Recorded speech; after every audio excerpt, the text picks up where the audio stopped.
رازدہ نے کہا، میرے متعلق افسانہ مت لکھنا، میں بدنام ہو جاؤں گی۔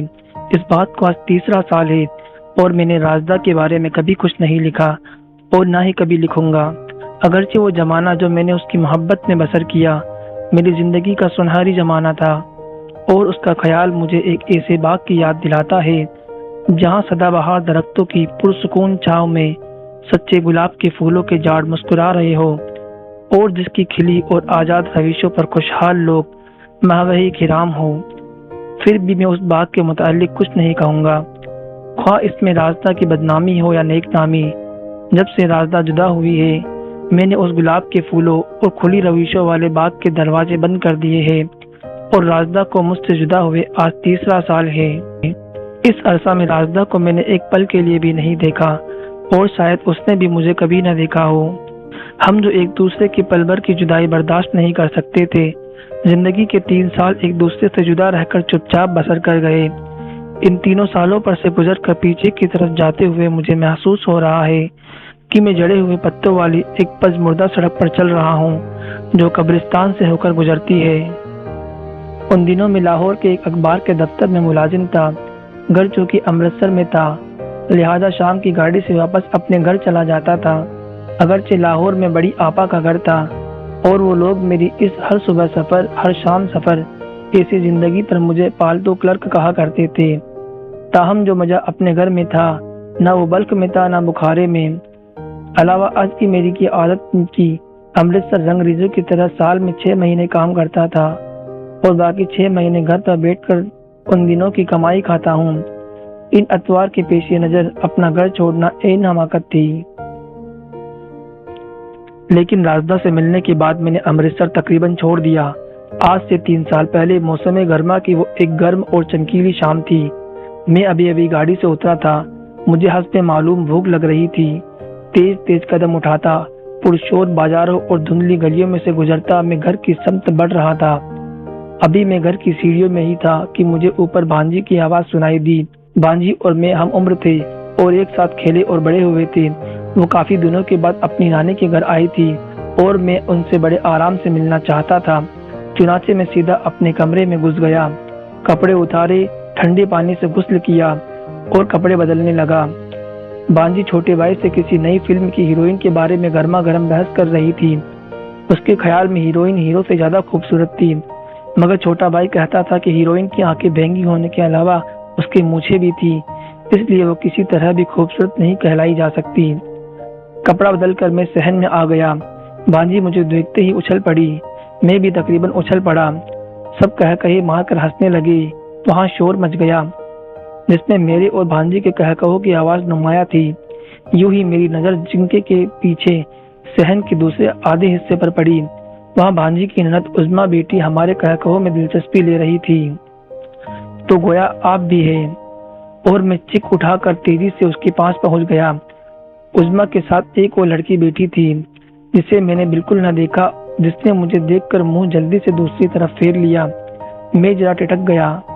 اتنے میں بانجی بھی آ گئی اور اس لڑکی کو مجھے پردہ کرتے دیکھ کر بولی، حد ہو گئی، بھلا ماموں سے کیا پردہ؟ ہاں بھائی، بھلا یہ بھی کوئی پردے کا موقع ہے؟ عظمیٰ نے اس لڑکی کو اپنی طرف کھینچتے ہوئے کہا۔ اس دوران وہ لڑکی شرم سے سکڑی جا رہی تھی اور اس کے کانوں کی لویں سرخ ہوتی جا رہی تھی۔ میں عظمیٰ اور بانجی سے باتیں کر رہا تھا۔ باتیں کرتے ہوئے میں نے 2-3 بار نظریں بچا کر اس لڑکی کو دیکھا۔ باریک ہونٹ، ستوا ناک، جالرے اور پلکیں اور ہلکا گلابی رنگ، چپ چاپ بے جان جیسے موم بتی، یہ تھی رازدہ۔ اس سے پہلے میں نے رازدہ کو کہیں اور نہیں دیکھا تھا۔ بانجی نے بتایا وہ عظمیٰ کے سسرال سے ہے، اور میں نے سوچا اگر وہ عظمیٰ کے سسرال سے نہ ہوتی تو مجھے کہاں ملتی۔ ویسے رازدہ کا مجھ سے ملنا گزیر تھا، یہ میں اب سوچتا ہوں۔ شام کے کھانے کے بعد سیر کا پروگرام بن گیا اور ہم سب کمپنی کی باغ کی طرف چل پڑے۔ باغ ابھی فاصلے پر تھا کہ شام کے ٹھنڈے سائے مان پڑ گئے اور مرطوب ہوا کے نیچے جھونکے ہمارے جسموں میں چھوتے باغ میں داخل ہوتے ہی ہم نے چمبیلی اور مولسیری کے پھولوں اور ایسی مٹی کی خوشبو سونگھی جسے نہر کے پانی سے سیراب کیا گیا ہو اور جہاں سے سارا دن تیز دھوپ میں گرم بخارتے اٹھے ہو۔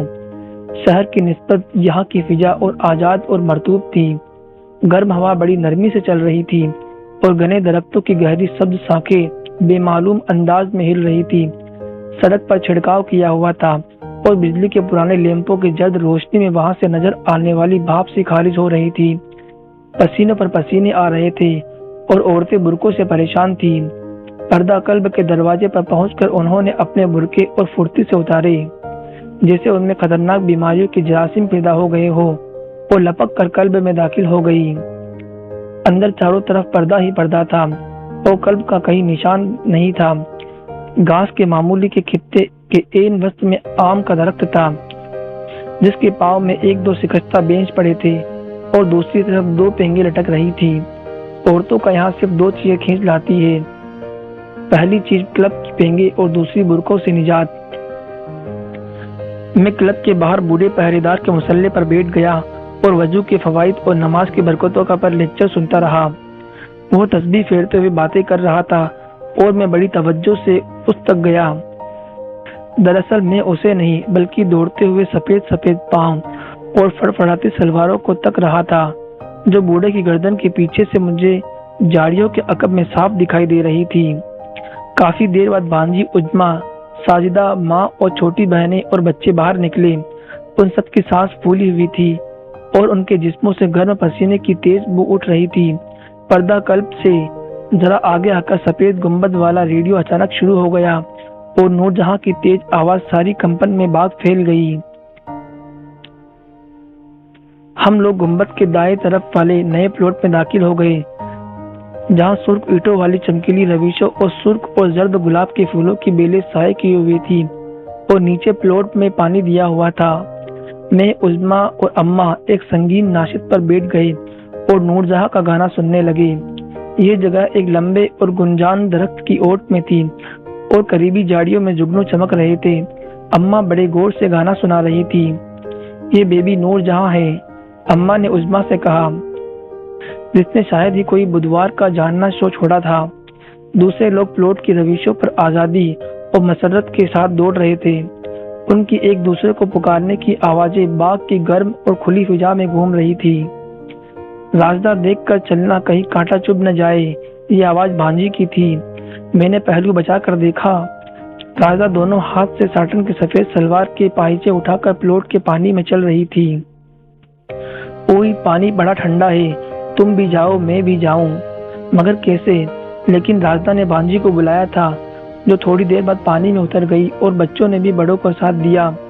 پانی گدلا تھا اور اس کی سطح پر جرد جرد گھاس اور سوکھی ٹہنیوں کے ٹکڑے تیر رہے تھے اور جو بچوں کے گھٹنے تک آتا تھا۔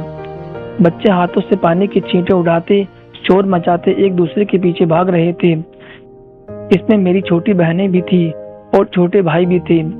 بانجی راجدہ کو چھونے کی کوشش کر رہی تھی اور راجدہ ایک تتلی کی مانند پھرتی سے بھاگتی ہوئی کبھی ایک پودے کا چکر لگاتی اور کبھی لپک کر دوسری طرف نکل جاتی۔